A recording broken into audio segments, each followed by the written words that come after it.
Salut à tous et à toutes, bienvenue dans le Grand Journal. Les événements s'enchaînent à un rythme effréné à travers le monde. Vous êtes en direction Swag Radio, voici le Grand Journal.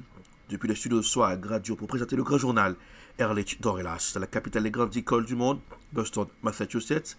Alexa, Open Swag Radio, écoutez Swag Radio, 24h/24, en air avec du style. Tout de suite, voici les infos. Le secrétaire à la défense des États-Unis, Pete Hegseth, a averti que les forces américaines étaient prêtes à reprendre les opérations de combat si l'Iran n'accepterait pas un accord de paix. Washington a fait pression sur Téhéran pour qu'il signe un accord en imposant un blocus à tous les navires entrant ou sortant d'Iran. Le récit est signé CGTN News dans ce grand journal. Si l'Iran fait le mauvais choix, il subira un blocus et des bombardements visant ses infrastructures, son réseau électrique et ses installations énergétiques. Parallèlement, le secrétaire au Trésor Scott Bessent et nos collègues du Trésor lancent également l'opération Economy Fury afin de maximiser la pression économique à tous les niveaux du gouvernement. À l'Iran, faites le bon choix. Le secrétaire au Trésor des États-Unis, Scott Bessent, a averti que les États-Unis se préparaient à intensifier les pressions économiques sur l'Iran, qualifiant cette mesure d'équivalent financier d'une campagne de bombardement. Il affirme que les pays achetant du pétrole iranien ou détenant des fonds iraniens dans leurs banques seront aussi frappés par des sanctions secondaires. Washington a nié avoir officiellement demandé une prolongation de son cessez-le-feu avec Téhéran, qui expire le 22 avril. L'Iran a vivement critiqué la menace de sanctions américaines, la qualifiant de terrorisme économique et d'extorsion d'État. Si l'Iran... Tension entre le président Donald Trump, qui a vivement critiqué le mardi 14 avril la chef du gouvernement italien, Giorgia Meloni, pour avoir refusé d'impliquer son pays dans la guerre en Iran, se disant sur le choc et déçu de son manque de courage. Le récit est signé France 24 dans ce grand journal. Le divorce semble désormais acté entre Giorgia Meloni et Donald Trump.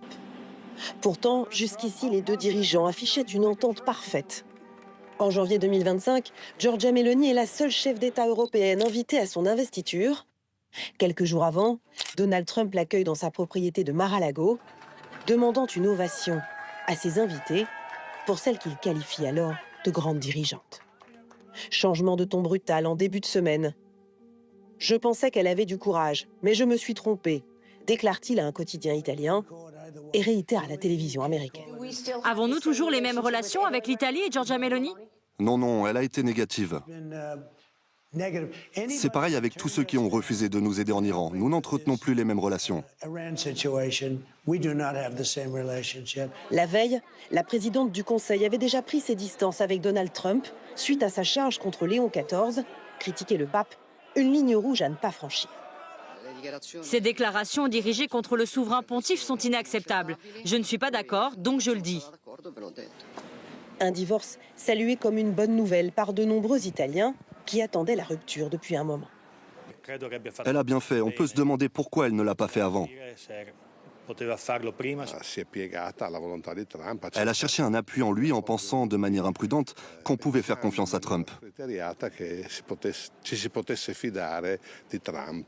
Une rupture avec cet allié devenu de plus en plus gênant qui pourrait bien profiter à la présidente du Conseil italien, pressée depuis de nombreuses semaines par une opinion publique farouchement opposée à la guerre.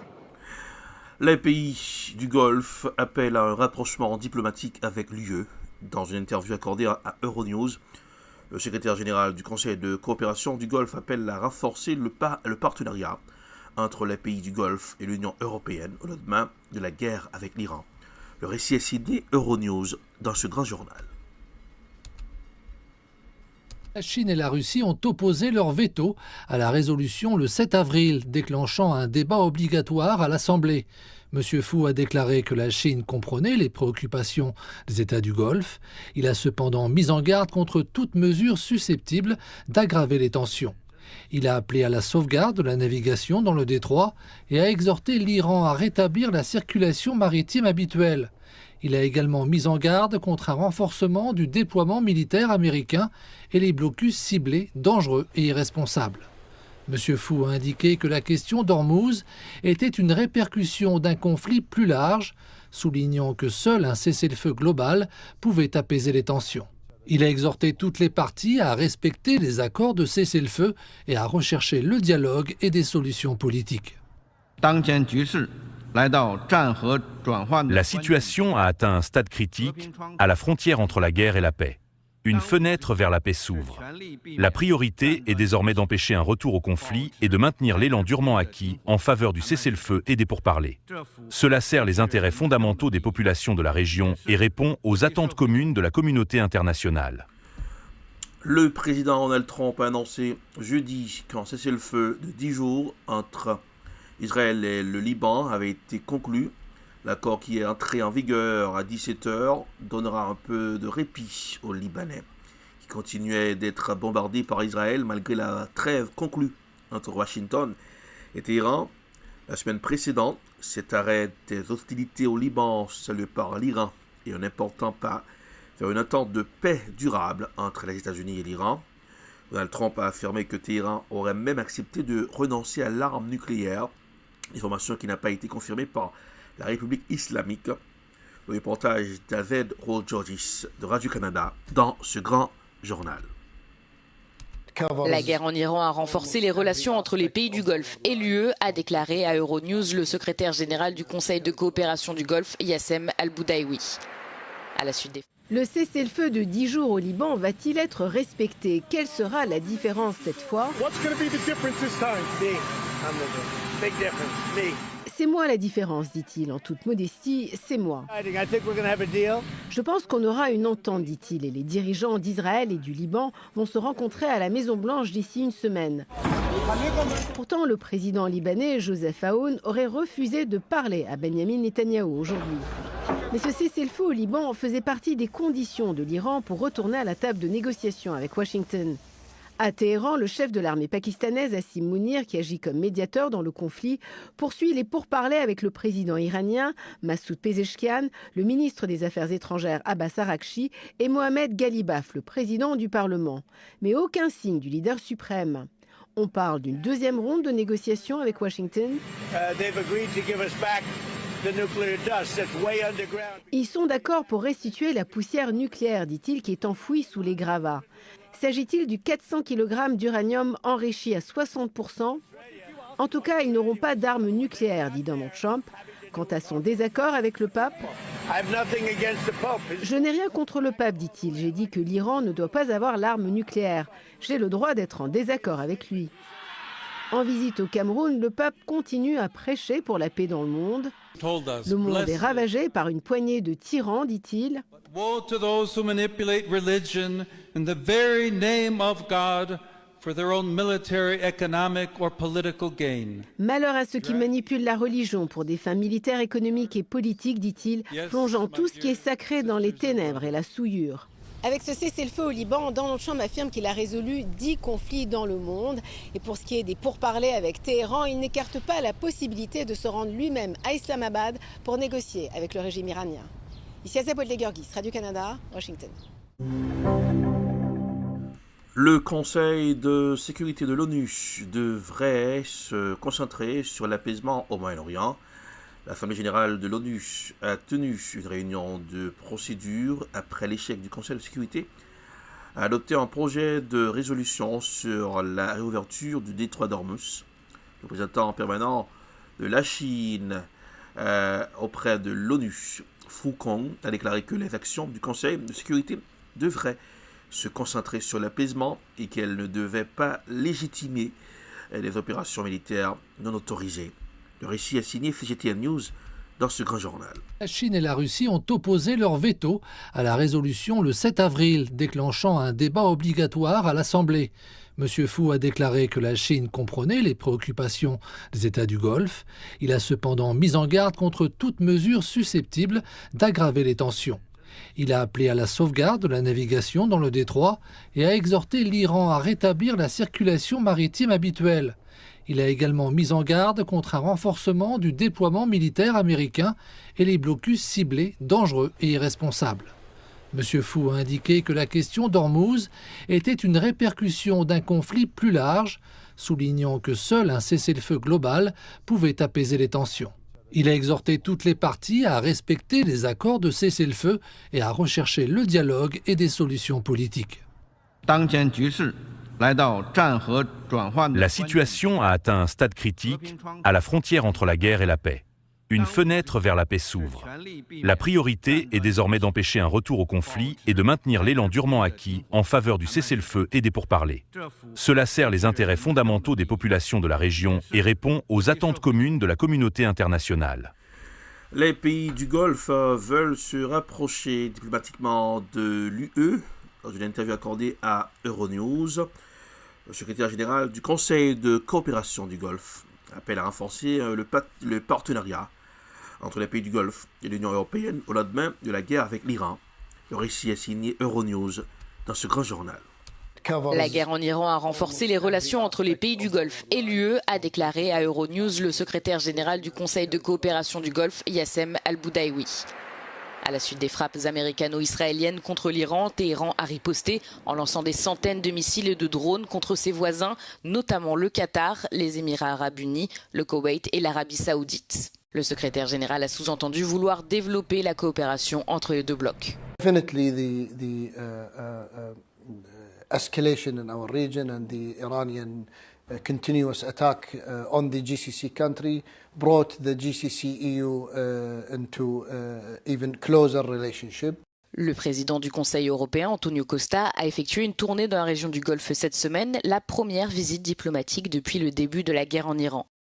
Antonio Costa a souligné l'importance du partenariat stratégique de l'UE et des États du Golfe et a plaidé en faveur de la réouverture du détroit d'Ormuz. We are looking at the stability and the security of the region because it is obvious to everybody that the stability in the Gulf is an important element for the international stability and security. En 1989, l'UE et les pays du Golfe ont signé un accord de coopération. Celui-ci a été renforcé en 2022 pour inclure la nomination d'un envoyé spécial de l'UE pour la région du Golfe.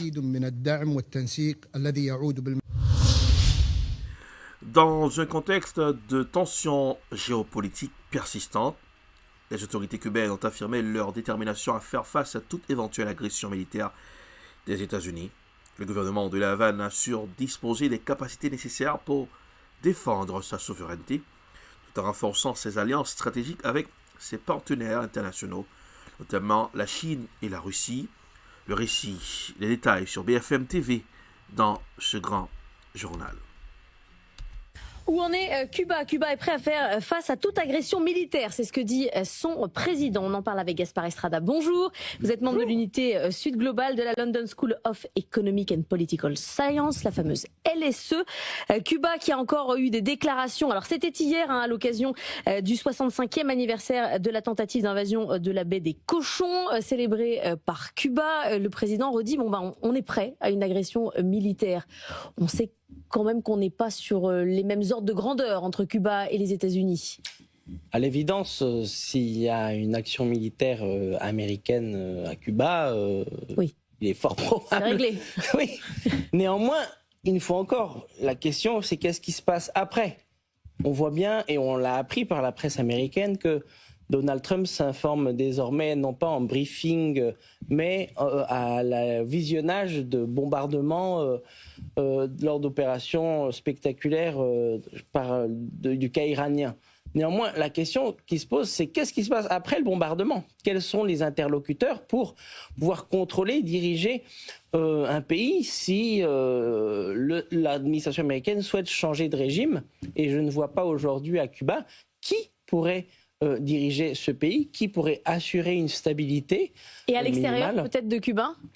Peut-être à l'extérieur de Cuba, mais le problème c'est que c'est des personnalités qui aujourd'hui n'ont pas le pouls du pays. Il existe une dissidence, il peut y avoir une opposition, y compris à l'intérieur du pays. Le problème c'est qu'elle n'est pas unie et qu'elle ne présente pas une perspective politique. Annalisa. Donald Trump a dit justement ces derniers mois qu'il n'envisageait pas une opération directe à Cuba, qu'il envisageait plutôt de faire tomber le pays avec l'embargo sur le pétrole. Il y a une chose qui a changé ces dernières semaines, c'est que la Russie s'est engagée à fournir du pétrole à Cuba. Ça suffit? Ça donne un peu de répit à l'économie cubaine? Oui, mais la question c'est est-ce qu'il y aura d'autres d'autres envois qui seront permis par l'administration américaine. Parce qu'ils ont permis à un bateau de venir. Hein. Oui, donc ça permet à Cuba de tenir quelques semaines. Donc en effet, c'est un répit, mais c'est un répit temporaire. La vraie question, c'est est-ce que cette politique de blocus va être maintenue ou non? Et quelles sont les conditions qui seront posées par l'administration américaine à Cuba en échange justement de la levée de ce blocus? Est-ce qu'on peut dire que la Russie soutient activement? Parce que quand on voit ce pétrolier envoyé, c'est peut-être ce qu'on peut se dire. Est-ce que ça va au-delà de ça? Écoutez, moi je pense que ce qu'on peut constater, c'est que la Russie a fait défaut à ses nombreux alliés, que ce soit en Iran, en Syrie, au Venezuela. Et je pense que c'était aussi un signal qui était très important pour Vladimir Poutine de dire, ben voilà, dans le cas de Cuba, la Russie est solidaire et réussit justement à envoyer ce pétrole défiant les États-Unis. Et c'est un signal non seulement vis-à-vis de Cuba, mais aussi vis-à-vis des autres. Trump, le pape et Jésus, une polémique qui enflamme le débat international. La controverse ne cesse de s'intensifier autour du président américain Donald Trump après la diffusion d'un contenu jugé provocateur, mêlant sa propre image à celle de Jésus-Christ. Une publication qui a rapidement déclenché une vague de réactions à travers le monde, notamment au sein des communautés religieuses. Écoutons les détails sur TVA Nouvelles dans ce grand journal. La guerre des mots entre Donald Trump et le pape Léon XIV ne semble pas se calmer. On peut même dire qu'elle prend de l'ampleur. Je vous rappelle que tout a commencé samedi quand le pape a livré un message dans lequel il disait « Assez le culte de soi et de l'argent, assez les démonstrations de force et les guerres ». Il faisait évidemment référence à ce qui se passe actuellement au Moyen-Orient. Et M. Trump a répliqué avec vigueur en disant qu'il ne veut pas d'un pape qui critique le président des États-Unis. Par la suite, il y a eu la polémique entourant la publication sur Truth Social de cette image générée par l'intelligence artificielle dans laquelle le président semble personnifier le Christ lui-même. Puis, nouveau rebondissement hier soir, le vice-président J.D. Vance s'en est mêlé. Il a à son tour critiqué le Saint-Père en disant qu'il est faux de croire que Jésus-Christ n'a jamais été du côté de ceux qui tiennent l'épée. Écoutez-le. How can you say that God is never on the side of those who wield the sword? Was God on the side of the Americans who liberated France from the Nazis? Was God on the side of the Americans who liberated Holocaust camps and liberated those innocent people from, those who had survived the Holocaust? I think it's very, very important for the Pope to be careful when he talks about matters of theology. Avec nous pour analyser ce qui se passe, André Gagné, il est professeur titulaire et directeur du département d'études théologiques à l'Université Concordia et auteur du livre « Ces évangéliques derrière Trump ». Bonsoir, professeur. Merci d'être là. D'abord, M. Vance s'affiche comme catholique pratiquant. Il prépare aussi à lancer un livre sur sa conversion au catholicisme. Est-ce que vous trouvez étonnant de l'entendre critiquer le pape comme ça? C'est assez étonnant, en effet. Parce que c'est un nouveau converti, comme vous dites. Hein? Depuis 2019, il s'est converti au catholicisme. Il va publier bientôt un livre intitulé « Communion, mon retour vers le chemin de la foi ». Il a été auparavant, il fréquentait dans ses années plus jeunes une église protestante, hein? Mais il n'était pas vraiment dédié. Et il s'est converti au catholicisme, mais c'est quand même étonnant de voir quelqu'un si jeune dans la foi questionner le pape sur des choses que le pape a beaucoup plus de crédibilité. Hein? Lorsqu'il est question de théologie, on peut vraiment se questionner si c'est vraiment Vance qui a les bons mots concernant la théologie, surtout autour des questions de la guerre. Hein? Parce qu'on évoque beaucoup cette idée-là de guerre juste. Ne sait-il pas, le pape, qu'il y a des guerres justes? Hein? Et cette idée de guerre juste, en fait, c'est vraiment ancré dans la tradition catholique. Hein? Saint Augustin au 4e siècle, Saint Thomas d'Aquin au 13e siècle, qui ont parlé et qui ont émis des règles spécifiques concernant la guerre juste. Hein? C'est pas de partir en guerre tout azimut, mais c'est vraiment ayant un plan bien établi, il faut que ce soit une cause qui est juste, il faut qu'il y ait aussi, dans une guerre juste, une proportionnalité par rapport à si on s'engage dans une guerre, il ne faut pas que ça fasse plus de dommages que le bien qu'on voudrait faire. C'est-à-dire qu'il y a toute une série de principes qu'il faut garder en tête qu'il semble que l'administration Trump, il semble même que J.D. Vance n'est pas vraiment au courant. Parlons de cette image qui a soulevé la controverse publiée puis retirée dimanche par M. Trump, dans laquelle on le voit avec l'image. Bon, ça, c'est une image qu'il a publiée au cours des dernières heures. Là, on le voit en compagnie de Jésus-Christ. C'est en fait une republication d'un autre utilisateur du réseau Truth Social. Mais dimanche soir, c'était une autre image qui le montrait à l'image du Christ. Plusieurs l'ont dénoncé comme un blasphème. Qu'est-ce que vous en pensez là, de cette image qu'on voit?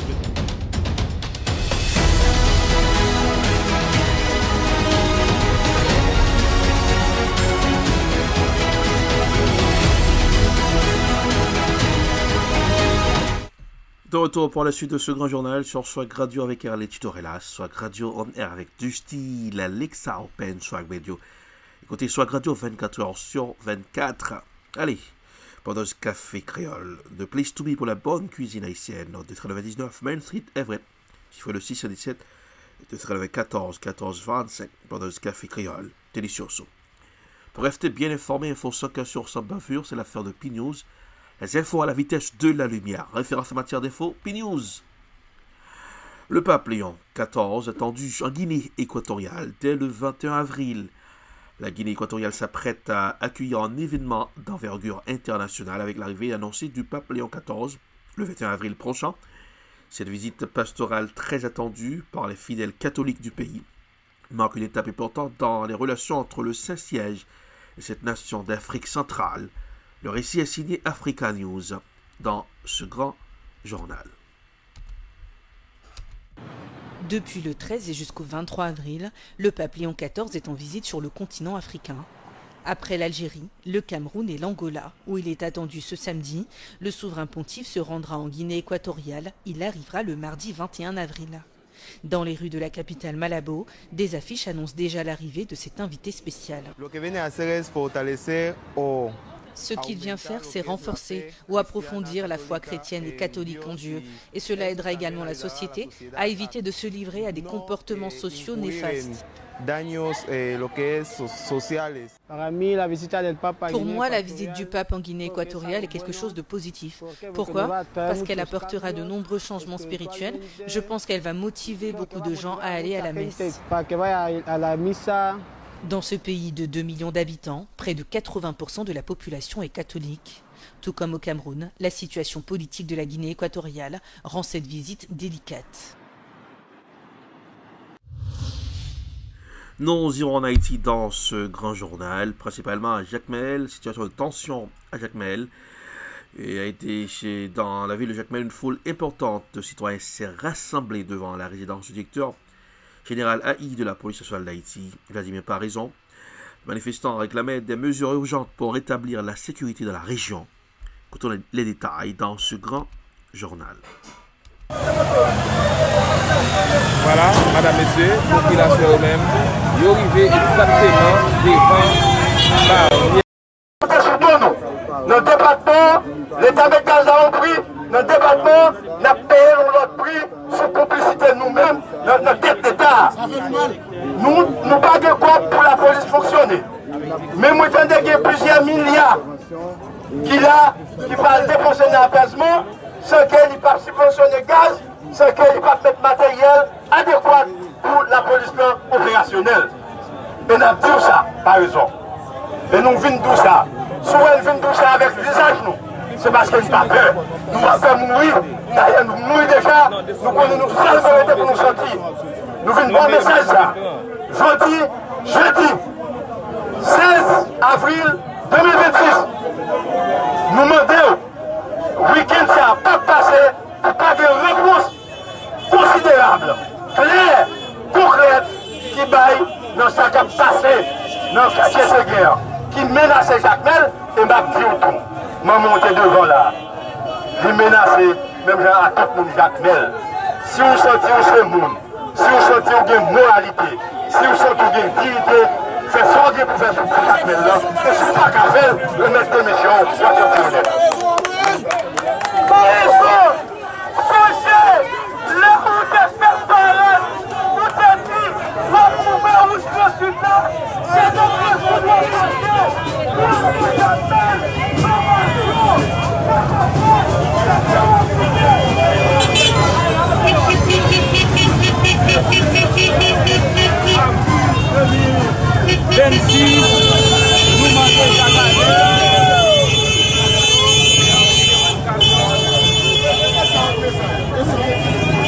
Voilà, madame, monsieur, manifestation, lui-même, il a continué à faire chemin, il a lancé un message exactement devant Caille et directeur général police là, Vladimir par raison lui-même. Et il voit un message clair à lui. Si que lui-même n'est pas conscient de ça qui a passé, il ne doit pas mettre point de pied dans la ville Jacmel, madame, monsieur, ces déclarations et population même qui dans la rue pour jeudi 16 avril 2026, là, madame, monsieur.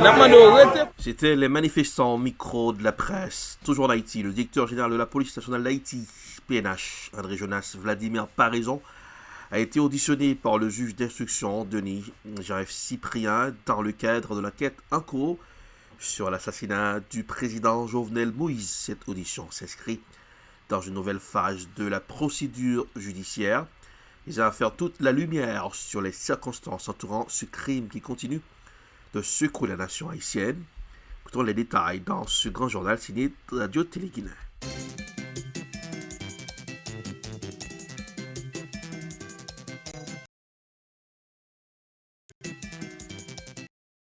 DGA n'a pas eu aucune déclaration qu'il y a fait. On a tout simplement dit nous que le juge l'a envoyé relais le directeur, il est venu, même Jean il fait ça depuis le premier jour enquête là, il était commencé dans le cabinet d'instruction. Il répond à toutes questions, le juge là il pose lui et nous connaissons l'instruction est secrète, donc nous ne sommes pas capables de dire qui ça nous répéter en dedans, mais déjà disponible et disposé, et ouais que il est là depuis à 9h05 du matin, alors que la convocation il était pour 10h du matin. Et c'est comme ça que nous avons fait la première fois. Maintenant, Yodelsi, nous connaissons déjà grand pile et questions pour répondre. C'est le premier monde qui était entré dans la chambre, président, pour te sauver Madame Martine Moïse, et tout, et gagné Rudolph Jean qui fait une déclaration de choc, qui parlait de $150,000 et que tu as insinué $80,000 pour l'USGPN. Qui ça déjà t'a connaît dans ça? Est-ce que question ça a été allé dans le même sens ça? L'instruction est secrète. Au moment opportun, on va prendre tout ça que tu as parlé. DGA est disposé, il est disponible. À chaque fois que justice paye, il relève, là, là. Mais déjà, il y a une attaque sous plusieurs zones déjà. Qui sont dit nous sous question et c'est bien. Merci. Après l'ambulance toujours déjà. Vous devez dire nous 116.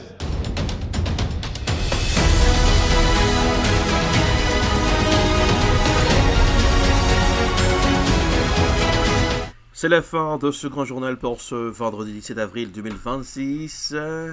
Avant de partir, couleur du temps pour aujourd'hui. Température maximale à environ 60 degrés Fahrenheit, tandis que les minimales descendront jusqu'à 45 degrés Fahrenheit. La journée débute avec un mélange de soleil et de nuages. Cependant, le ciel deviendra plus couvert au fil des heures avec des averses de pluie prévues principalement pour l'après-midi. Un vent modéré souffle du nord-est à une vitesse moyenne de 15 m/h avec des rafales pouvant atteindre 25 ou 40 km par heure. La probabilité de pluie est élevée à environ 70% avec un cumul attendu de quelques millimètres. Lever du soleil pour aujourd'hui à 6h, se couchera à 19h29. C'est la fin de ce grand journal. Pour ce vendredi 17 avril, pour présenter le grand journal, Erlich Dorelas, depuis le studio de Swag Radio dans la capitale des grandes écoles du monde, Boston, Massachusetts. Alexa, open Swag Radio on air avec du style. Écoutez Swag Radio 24h/24. Les infos 5 sur sans bavure, c'est la fin de P-News. Info à la vitesse de la lumière, votre référence en matière d'info, P-News. El numero uno.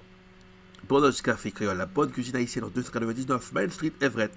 Chiffre le 617 294 1425. La cuisine haïtienne sans limite à Bonheur Café Créole, Delicioso. Joyeux vendredi, joyeux week-end. N'oubliez pas de garder le sourire car ça rajeunit le visage. Au revoir, à lundi.